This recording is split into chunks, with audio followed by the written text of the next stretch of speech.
सेठ ने चारों दोस्तों की अलग अलग 20-20 हजार की चांदी के सिक्कों की पोटलियां भर दी, क्योंकि उस समय नोट नहीं हुआ करते थे।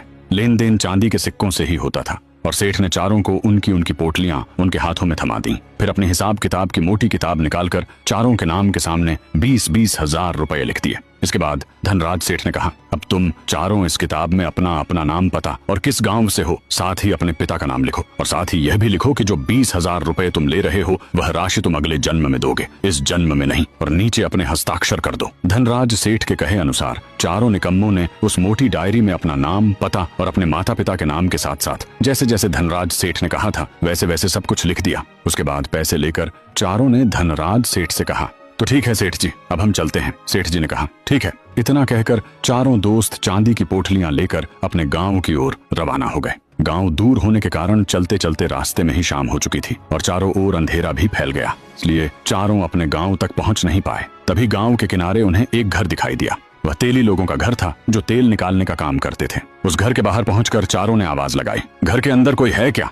उनकी आवाज सुनकर अंदर से एक आदमी बाहर आया और बोला, क्या काम है? चारों ने कहा, हम पास के गांव के रहने वाले हैं, लेकिन बहुत अंधेरा हो गया है, इसलिए हम रात आपके यहाँ रुकना चाहते हैं। उस आदमी ने कहा, रुक तो सकते हो, लेकिन हमारे पास रहने के लिए अलग कमरा नहीं है।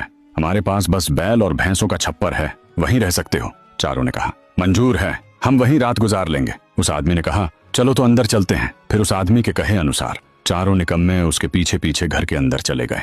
घर के अंदर पहुंचते ही उस आदमी ने सामने की ओर इशारा करते हुए कहा, वह जो बैल और भैंसों वाला छप्पर दिखाई दे रहा है, तुम चारों को वहीं रात गुजारनी होगी। तुम चारों वहां चलो, मैं तुम्हारे लिए खाने पीने का बंदोबस्त करता हूँ। तब चारों ने कहा, नहीं नहीं, खाने पीने का इंतजाम मत करना, हम चारों के पास घर से लाया हुआ खाना है, वही खाकर सो जाएंगे। उस आदमी ने कहा, ठीक है, फिर मैं चलता हूँ। उसके बाद चारों निकम्मे बैल और भैंसों वाले छप्पर की ओर चल पड़े। छप्पर के नीचे जाकर चारों ने अपने अपने खाने की पोटलियां खोल ली और भोजन करना शुरू किया। भोजन करने के बाद इतनी दूर से पैदल चलकर आने के कारण चारों को बहुत थकान महसूस होने लगी और चारों ने अपने अपने रुपयों वाली चांदी के सिक्कों की थैलियां अपने सिर के नीचे रखकर सो गए। लेकिन पास में 20-20 हजार रुपए की चांदी के सिक्कों की थैलियां होने के कारण चारों को नींद नहीं आ रही थी। उन चारों को डर था कि कहीं उनके पैसे चोरी ना हो जाए। और फिर क्या हुआ, कहानी का अगला भाग जानने के लिए चैनल को सब्सक्राइब करें और कमेंट में नेक्स्ट पार्ट जरूर लिखें।